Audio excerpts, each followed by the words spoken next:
Hello friends, I am Shamli Tiwari and I am welcoming you to in my new video. In this video, we are going to learn about the applications of the centripetal forces. Very firstly, we have seen that the centripetal forces are the center seeking forces, means they are directed towards the center and revolve around the radial direction. Okay, now we have also seen that the magnitude of the centripetal force, that is the acceleration, is given by v square by r. So the magnitude of the centripetal force is given by F is equal to mv square upon r. Now in this video we are going to learn about the applications. Let us see the first application of the centripetal force. The first application of the centripetal force in daily life is bending of the cyclist. Means when a cyclist goes around a circular track, a centripetal force is required to keep him in a circular path. This is the main application of the centripetal force. Okay, means it is important. If the force of a friction is negligible, he has to lean inward in order to provide this force by the component of the reaction. जैसे हमें इस figure में देख सकते हैं कि यहाँ पे ये जो फोर्स है ये तो उसके वेट के वजह से होने वाला डाउनवर्ड फोर्स है, तो वो W is equal to watt, W is equal to Yama into g हो जाएगा.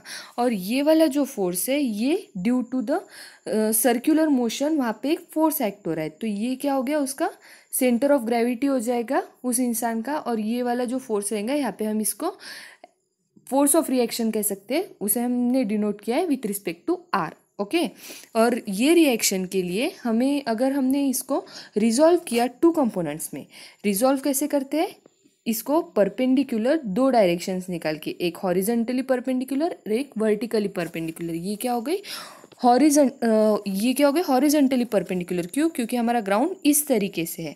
और ये क्या हो गई, परपेंडिकुलर कंपोनेंट हो गया रिजोल्यूशन का. ओके, सो मैं यहाँ पे और एक बार अच्छे से आपको बता देती हूँ. ये देखिए यहाँ पे क्या हो रहा है कि ये आर है, ये आर रिजोल्यूशन आर रिएक्शन का कंपोनेंट है. ये आर क्या हो जाएगा, आर साइन थीटा हो जाएगा, साइन थीटा. और ये हॉरिजॉन्टल कंपोनेंट क्या हो जाएगा, आर कॉस थीटा हो जाएगा. समझ रहा? ओके, सो ये क्या हो गया, इसके सर्कुलर ट्रैक के अलोंग, सर्कुलर ट्रैक इस तरीके से था, इस तरीके से होने की वजह से इसका horizontal component R cos theta and this one is the R sine theta. Okay, तो आइए अब हम इसको मैथमेटिकली देखते हैं कि इसमें मैथमेटिकली एक्चुअली होता क्या है. वेरी फर्स्टली जो आर कॉस थीटा हमने बताया था वो कैसे था, ऐसा था ना, आर कॉस थीटा, ये था आर कॉस थीटा. तो यहाँ पे ये जो कॉस थीटा था, ये इज इक्वल टू में क्या था, साइक्लिस्ट डाउनवर्ड फोर्स उसका रिएक्ट कर रहा था, उसका फोर्स क्या था, यम इंटू जी, मास इंटू ग्रेविटेशन. ये वाला कंपोनेंट और ये वाला कंपोनेंट क्या हो जाएंगे, इक्वल और अपोजिट हो जाएंगे. इसलिए हम दोनों को कैसे दे सकते हैं, इक्वली बता सकते हैं. That is R cos theta is equal to Yama into G. This is nothing but the equation 1. ये हमें याद रखना है. आफ्टर दैट जो आर साइन थीटा था वो कैसा था, वर्टिकल. ये आर रिजोल्यूशन को वर्टिकली, ये वाला था आर साइन थीटा. तो ये किसके इक्वल हो रहा है, जो सेंट्रीपिटल फोर्स. क्यों? क्योंकि ये सेंटर ऑफ द ग्रेविटी के टूवर्ड्स है, क्योंकि हमारा पाथ ऐसा कर्व था, तो ये सेंटर ऑफ ग्रेविटी की तरफ जा रहा है. और हमें पता है कि सेंट्रीपिटल फोर्स का जो मैग्नीट्यूड होता है वो कितना होता है, mv स्क्वायर अपॉन आर होता है. इसलिए ये जो आर साइन थीटा है ये कितना हो जाएगा, mv स्क्वायर अपॉन आर हो जाएगा. ये हमें दो इक्वेशन मिल गए, एक आर कॉस थीटा का और दूसरा आर साइन थीटा का. सिमिलरली अगर हम इन दोनों इक्वेशन को डिवाइड करते हैं, इक्वेशन 1 डिवाइडेड बाय इक्वेशन 2 करते हैं, इक्वेशन 2 डिवाइडेड बाय इक्वेशन 1 करते हैं, तो हमें क्या मिलता है, r sine theta upon r cos theta is equal to m v square upon r upon m g. तो यहाँ पे r get cancel, sine theta upon cos theta is equal to tan theta and m get cancel, v square upon r g मिल रहा है. So if you are getting tan here on other side, then we are getting theta is equal to tan inverse of v square upon rg. ये क्या हो गया, इसका bending of cyclist का mathematical equation हो गया.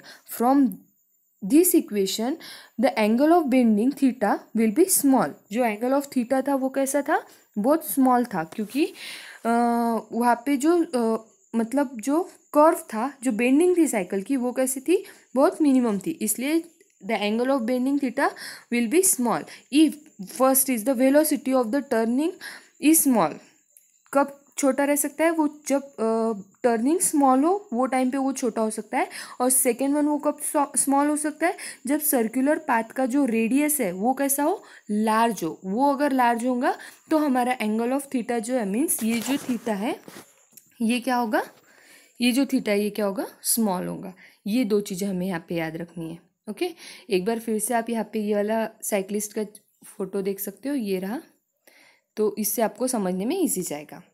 Now the next example is banking of the roads. Okay, to avoid the overturning of the cars and the other vehicles, the road is banked in such a way that the outer edge of the curve road is slightly raised above the level of the inner as.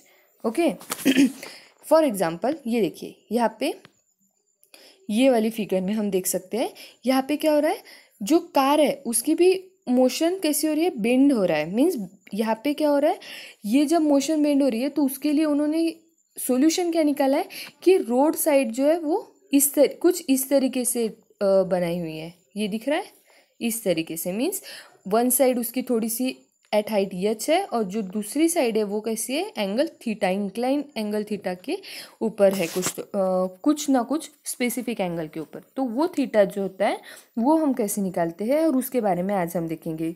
या फिर हम ये भी बता सकते हैं कि वो जो एंगल ऑफ बैंकिंग जो होता है कर्व रोड का, तो वो जो वो किससे हमने दिखाया था? थीटा से दिखाया था।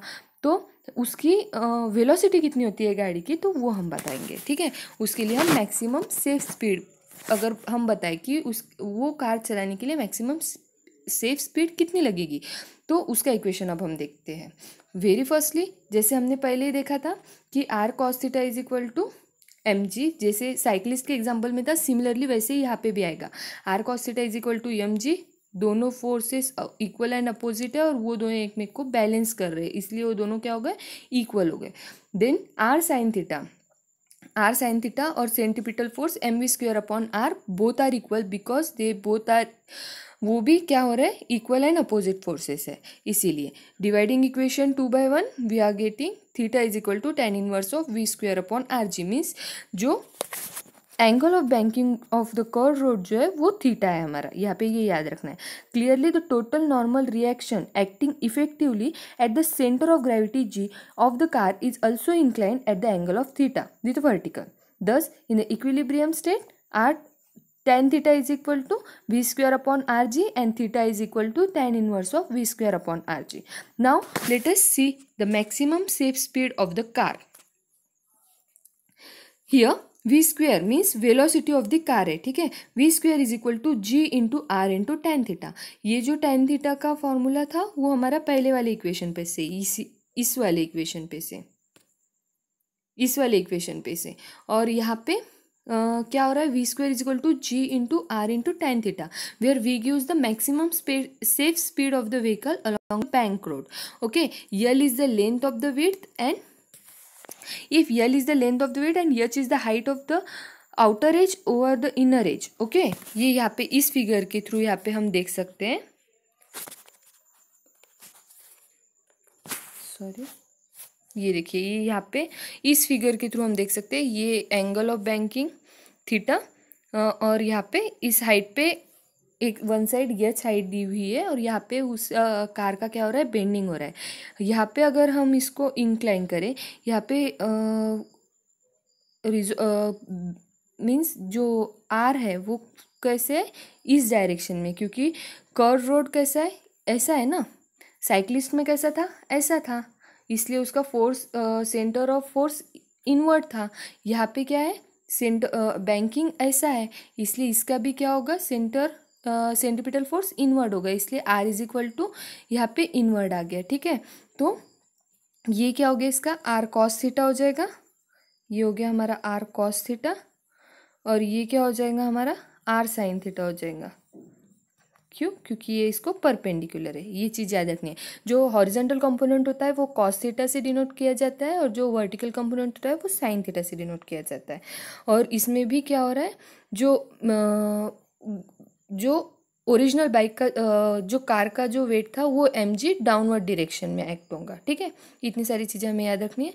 और फिर अब ये देखिए sine theta is equal to क्या हो जाएगा, h अपॉन यल हो जाएगा, मीन्स ये हाइट अपॉन ये वाली लेंथ यल, ओके।